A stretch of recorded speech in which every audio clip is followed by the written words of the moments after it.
bien-aimés dans le Seigneur, je vous le dis au nom du Seigneur Jésus-Christ. Lorsque Dieu vous fait passer par des voies d'humiliation, excusez-moi, humiliez-vous carrément. Humiliez-vous également. Acceptez cette position. Acceptez cette position. Alléluia.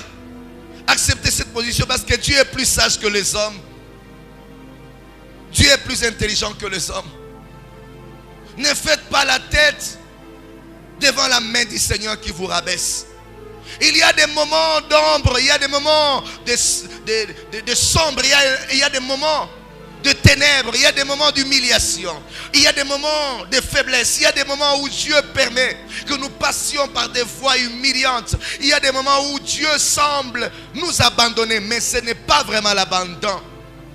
Mais acceptez ces positions dans la vie.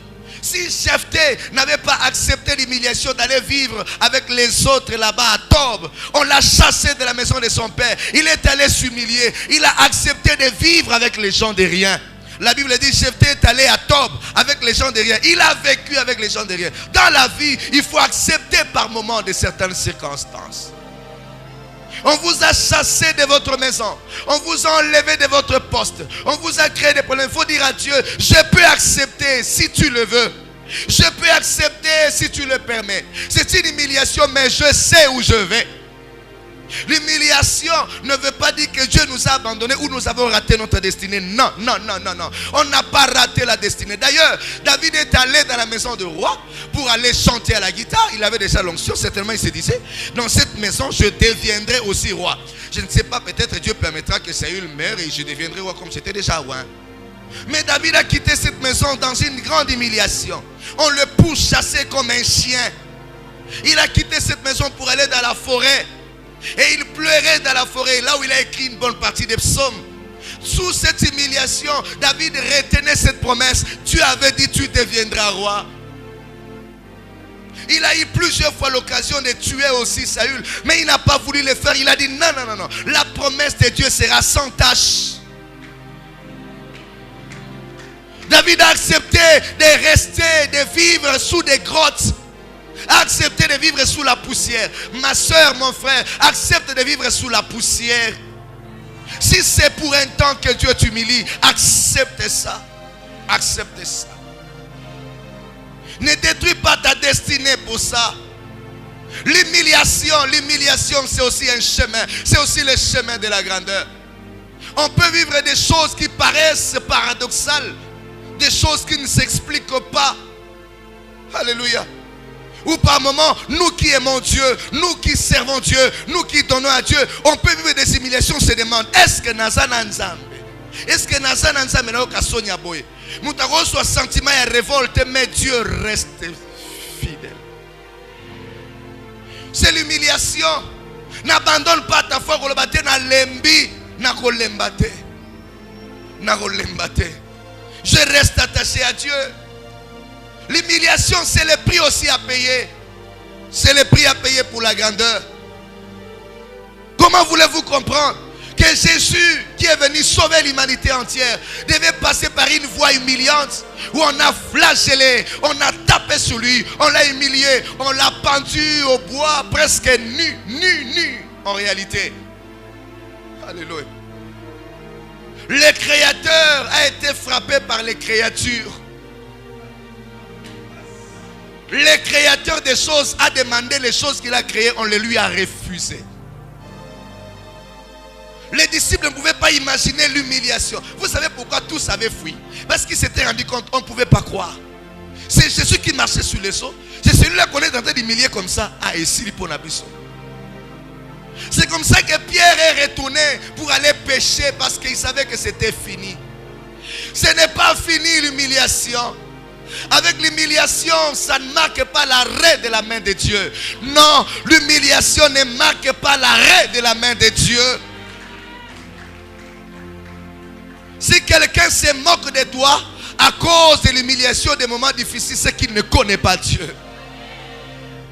Comment voulez-vous comprendre qu'un garçon qui a toujours fait des songes, selon lequel il devient important, il devient grand, et ses frères s'agenouillent devant lui, un garçon comme ça, donc Joseph, après un temps, il est vendu comme un esclave.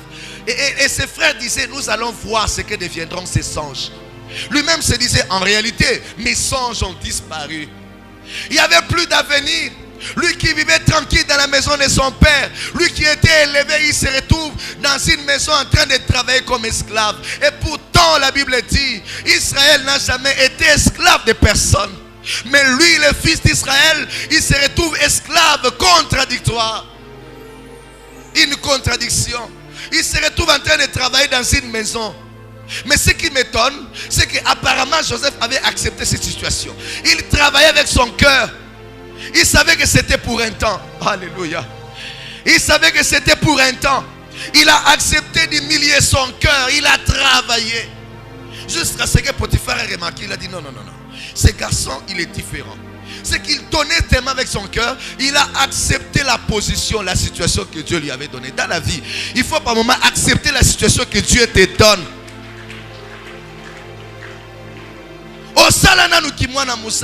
Mais ça peut arriver. Zamba permettre que le sougola mutumu basani. Ata sokozo salango kosala te na orgueil. Pour na rappeler na motema no eska yebi ngande na salaka te. Salaka kapo ezavi. Zambo alekisio wana yebi sala mama sala. Sala. Oh eleka osalaka mwasi ya mukonzi, osalaka mwasi ya moto, osalaka na famille bien lelo yo zangi sala kaka ko imate. Ne pleure pas en disant que moi aussi quand mon père était. Il y a des gens qui vivent dans des nostalgies comme ça.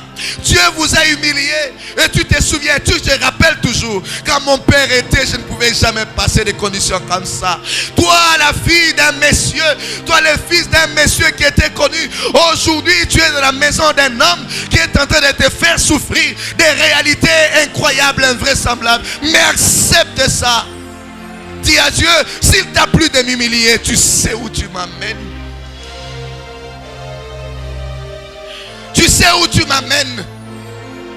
Je n'ai pas besoin de me plaindre. Je sais que l'avenir sera très différent d'aujourd'hui. Je sais où je vais. Je sais. Aussi longtemps que je ne suis pas encore mort, je sais que mon avenir sera un avenir de grandeur. Je sais. Je dis à quelqu'un aujourd'hui, accepte.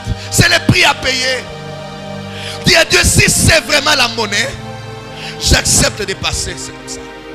J'accepte de le vivre. Si c'est réellement la monnaie qu'il faudrait présenter pour atteindre la grandeur, je présente cette monnaie. Sans me plaindre, me plaignant ne changera rien. Me plaindre ne changera aucune situation.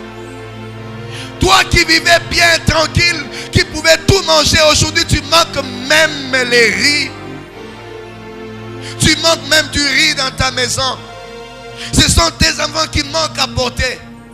Accepte cette situation. Dis à Dieu, je sais que je resterai fidèle à toi, attaché.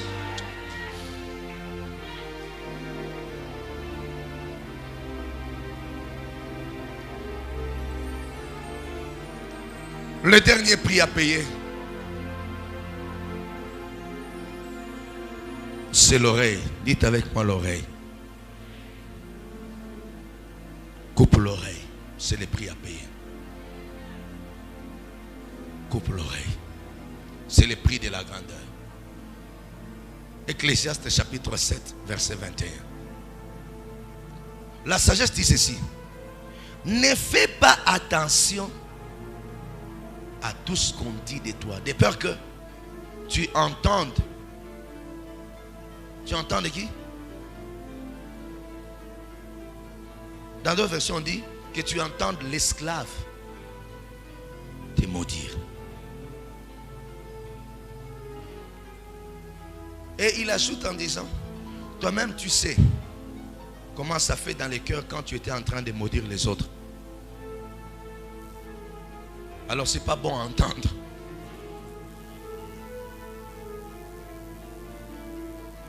Si tu veux la grandeur, coupe tes oreilles. N'entends pas tout ce qu'on dit sur toi. Dans ce monde où nous sommes, quelqu'un peut te tuer pendant que tu vis.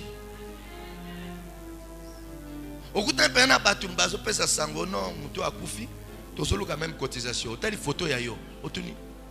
Ouais, Koufinani. Oh, Moutoyo. Ah.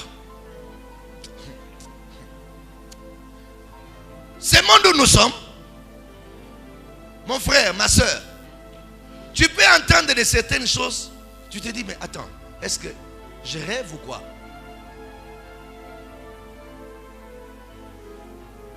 Ne prête pas oreille à tout. Si tu prêtes oreille à tout ce qu'on dit de toi, tu baisseras les bras. Les hommes diront toujours. Le monde aura toujours à dire. Le monde aura toujours des critiques à faire. Mais les conseils que je vous donne, si vous savez où vous allez, ne prêtez pas oreille à tout ce qu'on dit sur vous. Et la version dit, ne faites pas attention. Le problème c'est celui-là, de ne pas faire attention. Les hommes te décourageront. Le monde ne te donnera jamais la tâche facile pour atteindre ta grandeur. Il y aura toujours des choses. Et si tu te laisses emporter par ce que tu entends, tu mourras. Tu mourras plus tôt, tu baisseras les bras, tu n'atteindras jamais ta destinée. Vous savez pourquoi Moïse n'est pas entré dans la terre promise? Les oreilles. Ce n'était pas son péché, c'était les oreilles. Dans la vie, ne prêtez pas oreille à tout. Il y a des gens qui ont changé leur comportement à cause de ce qu'ils ont entendu. Il y a des gens qui ont créé des problèmes dans leur foyer à cause de ce qu'ils ont entendu. Tu as tellement reçu des nouvelles sur ton mari, maman, ton comportement est influencé en fonction de ce que tu entends. Dans la vie, ma soeur, mon frère, ne prête pas oreille à tout, mais faites confiance à l'Éternel. Celui que vous devez écouter, c'est l'Éternel Dieu des armées. Celui que vous devez écouter, c'est notre Dieu. Celui-là qui nous donne des bonnes nouvelles. Si vous avez besoin de l'écouter, alors n'écoutez pas les hommes. Si vous écoutez les hommes, vous n'écouterez plus jamais Dieu. Mais si vous écoutez Dieu, vous allez vous foutre de ce que les hommes disent. Parce que seul Dieu dit la vérité. Ma soeur, mon frère, si quelqu'un veut détruire ta vie, il passera par tes oreilles. La grandeur, c'est celle-là. Il faut payer le prix. Kanga matoi sala, kanga matoi travail, kanga matoi bundana, kanga matoi kende, kanga matoi progresser. Bao lobozo progresser, bao lobozo progresser, bao fingozo sala, bao fingozo sala. Je ne fais pas attention à tout ce qu'on dit de moi. Vous dites je suis magicien, moi je travaille. Vous dites je suis voleur, je travaille. Vous dites il est escroc, je travaille. Vous dites il ment, je travaille. Vous dites moi je travaille. L'essentiel, je sais où je vais. La Bible dit la fin d'une chose fait cesser les contestations. C'est la fin qui va justifier ce que tu étais en réalité. Alléluia. Je dis à quelqu'un aujourd'hui, rendez-vous c'est l'avenir. Rendez-vous c'est l'avenir. Tout ce que les gens disent, rendez-vous. Rendez-vous. Rendez-vous. Malgré ce qu'on dit, le rendez-vous c'est l'avenir.